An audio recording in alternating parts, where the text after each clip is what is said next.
The Philistines are coming against Israel to do battle. They're led by a champion named Goliath, a giant over 9 feet tall. He comes swaggering up to the front lines every day for 40 days and shouts across to the Israelites, "Hey, pick one of your best men and send him out to fight me in single combat."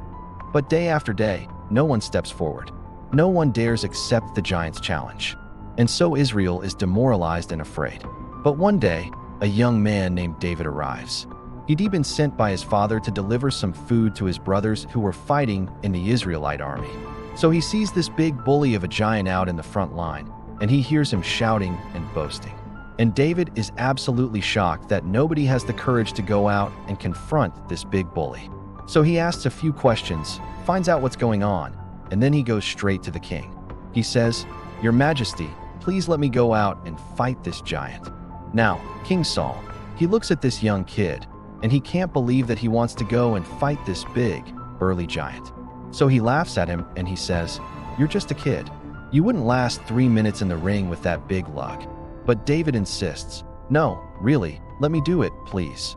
And eventually Saul gives in. He takes David to his armor room and he says, "Here, put this armor on. It'll protect you. You go out there and do battle." Now, when David puts the helmet on, it covers his eyes. When he tries to look through the slits, he can barely see.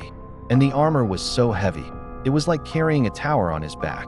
So he took it all off again and he said, "No, this won't do at all."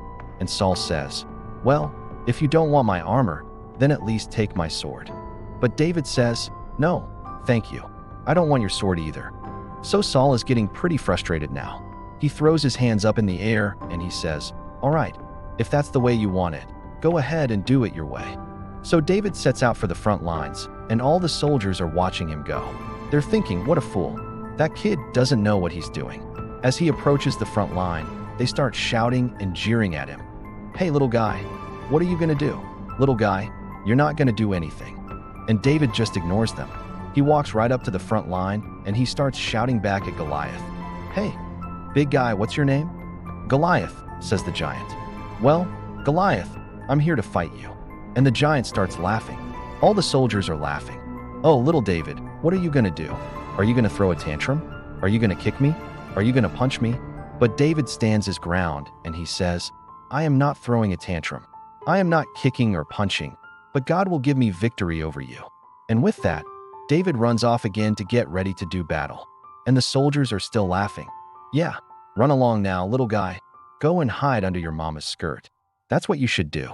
But David runs down to a stream and he picks up his sling, his staff, and 5 smooth stones from the stream bed.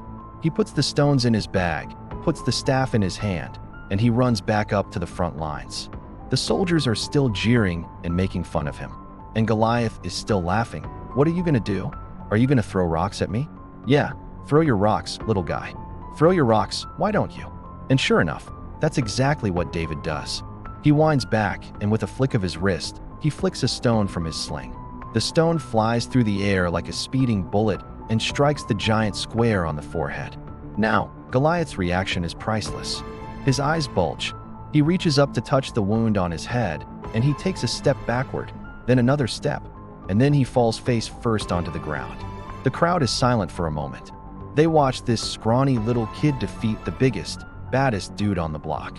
And then they start cheering, "Israel, Israel, Israel." The soldiers are running up to David, slapping him on the back, giving him high fives, saying, good job, son." Meanwhile, Goliath's buddies are looking at him, and his face is pale. He's got a big gash over his eye, blood dripping down his face. They help him up, and they run away.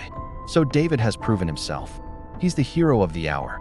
But this story doesn't end there. You probably already know that David went on to slay the giant, behead the giant, cut off his nose and his ears and stuff those in the giant's mouth as an extra insult. Then he took the giant's sword and cut the giant's head off. And with that, the Israelites defeated the Philistines. This story of David and Goliath is one of the most famous stories ever told. It's been told for thousands of years. We find it in the Old Testament, in the Bible. It's a story about courage and strength and faith. It's the story of the underdog, how the small and the weak can triumph over the big and the strong. But before we close, I've got 2 questions for you. First question, Have you ever faced a giant in your life? Maybe you've gone up against bullies, maybe physical bullies or emotional bullies or mental bullies, maybe even spiritual bullies. We all have our giants that we have to face in life. And my second question is this: what did you do in the face of that giant? Did you run away? Did you hide? Or did you stand your ground and face the giant? I'm reminded of a quote that goes like this: most people say that life is hard, but in my opinion, life is not hard. Life is easy. There's only one hard thing in life, and that's for a person to be true to themselves. So many of us try to conform to society's expectations, to our parents' expectations, to our friends' expectations. We do that instead of following our own path in life. That's hard. Standing in the face of that difficulty, that is hard. But standing up to a giant, well, that's easy peasy. If you enjoyed this episode, be sure to hit the thumbs up button and subscribe so you never miss an episode. Until next time, thanks for watching. Be sure to look for the hidden messages in each episode. What do you think they might be? Also, check out our channel where we read the news in such a way that helps you to think better so you can think for yourself.